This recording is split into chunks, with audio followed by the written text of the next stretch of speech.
जय। निर्जला एकादशी की जय। बोलो श्री कन्हैया जी की जय हो। वर्ष की 24 एकादशियों में ज्येष्ठ में शुक्ल पक्ष की एकादशी की सबसे बढ़कर फल देने वाली है। इस एकादशी का व्रत रखने से वर्ष भर के एकादशियों के व्रत का फल प्राप्त हो जाता है। इस एकादशी के सूर्योदय से द्वादशी के सूर्योदय तक फल जल की ग्रहण करने का विधान होने के कारण इसे निर्जला एकादशी कहते हैं। ज्येष्ठ मास के दिन बहुत बड़े होते हैं और प्यास भी अधिक लगती है। ऐसी दशा में इतना कठिन व्रत रखना सचमुच बड़ी साधना का काम है। इस एकादशी के दिन अपनी शक्ति और सामर्थ्य अनुसार ब्राह्मणों को अनाज, वस्त्र, छतरी, फल, जल से भरे हुए कलश और दक्षिणा देने का विधान है। सभी व्यक्ति प्राय मिट्टी के घड़े अथवा सुराइयों, पंखों, अनाज का दान तो करते ही आज के दिन मीठे शरबत की प्याऊ भी लगवाते हैं। श्री भीमासेन बोले, हे पितामह भ्राता युधिष्ठिर, माता कुंती, द्रौपदी, अर्जुन, नकुल और सहदेव आदि एकादशी के दिन व्रत करते हैं और मुझसे एकादशी के दिन अन्न खाने को मना करते हैं। मैं उनसे कहता हूँ कि भाई, मैं भक्ति पूर्वक भगवान की पूजा कर सकता हूँ, दान दे सकता हूँ, परंतु मैं एकादशी के दिन भूखा नहीं रह सकता हूँ।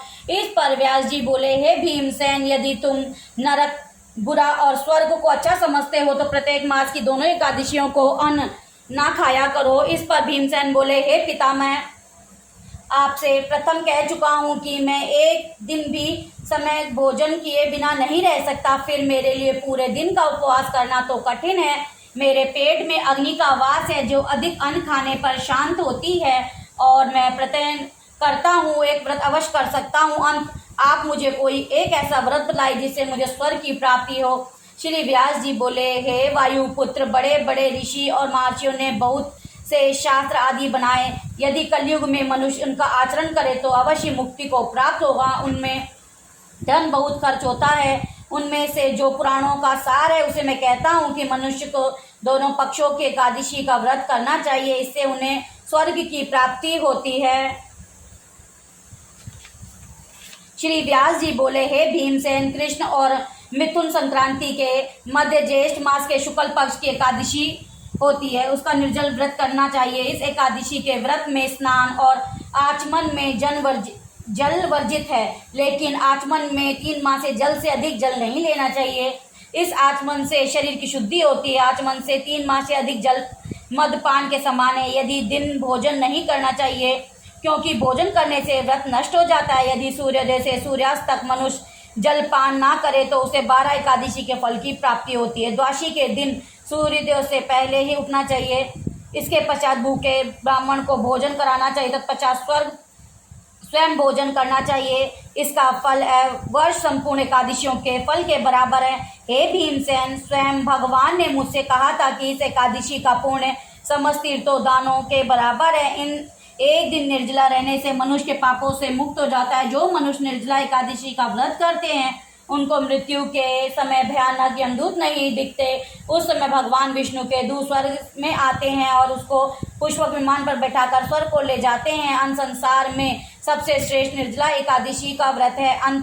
यत्न पूर्वक इस एकादशी का निर्जल व्रत करना चाहिए। उस दिन ओम नमो भगवते वासुदेव मंत्र का उच्चारण करना चाहिए। उस दिन गोदान करना चाहिए। व्यास देव जी के ऐसे वचन सुनकर उसने निर्जल व्रत किया। इस एकादशी को भीमसेन या पांडव एकादशी भी कहते हैं। निर्जल व्रत करने से पहले भगवान की पूजा करनी चाहिए। उनसे विनय करना चाहिए कि हे भगवान, आज मैं निर्जल व्रत करता हूँ, इसके दूसरे दिन भोजन करूँगा। मैं इस व्रत को श्रद्धा पूर्वक करूँगा, उससे मेरे सब पाप नष्ट हो जाएंगे। एक दिन बड़े वस्त्र में ढककर स्वर्ण सहित दान करना चाहिए। जो मनुष्य इस व्रत के पहर में स्नान, तप आदि करते हैं उनको करोड़ों फल स्वर्ण दान का फल मिलता है। जो मनुष्य इस दिन यज्ञ होम आदि करते हैं उसका फल वर्ण भी नहीं हो सकता। इस निर्जला एकादशी के व्रत से मनुष्य विष्णु लोक को जाता है। जो मनुष्य इस दिन अन्न खाते हैं उसे चांडाल समझना चाहिए। वे अंत नरक में जाते हैं। ब्रह्म हत्यारे, मदपान करने वाले, चोरी करने वाले, गुरु से द्वेष करने वाले,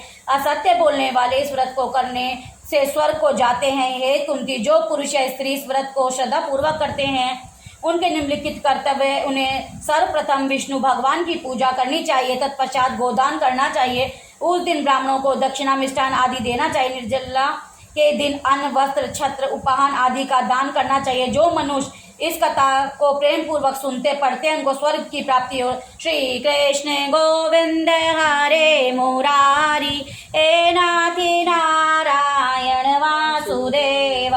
श्री कृष्ण गोविंद हरे मुरारी हे नाथी नारायण वासुदेव। श्री कृष्ण गोविंद हरे मुरारी हे नाथी नारायण वासुदेव। श्री कृष्ण गोविंद हरे मुरारी हे नाथी नारायण वासुदेव। श्री कृष्ण गोविंद हरे मुरारी हे नाथी नारायण वासुदेव। श्री कृष्ण गोविंद हरे मुरारी हे नाथी नारायण वासुदेव। श्री कृष्ण गोविंद हरे मुरारी हे नाथी नारायण वासुदेव। श्री कृष्ण गोविंद हरे मुरारी हे नाथी नारायण वासुदेव। श्री कृष्ण गोविंद हरे मुरारी हे नाथे नारायण वासुदेव। श्री कृष्ण गोविंद हरे मुरारी हे नाथे नारायण वासुदेव। श्री कृष्ण गोविंद हरे मुरारी हे नाथे नारायण वासुदेव। श्री कृष्ण गोविंद हरे मुरारी हे नाथे नारायण वासुदेव। श्री कृष्ण गोविंद हरे मुरारी हे नाथे नारायण वासुदेव। श्री कृष्ण गोविंद हरे मुरारी हे नाथे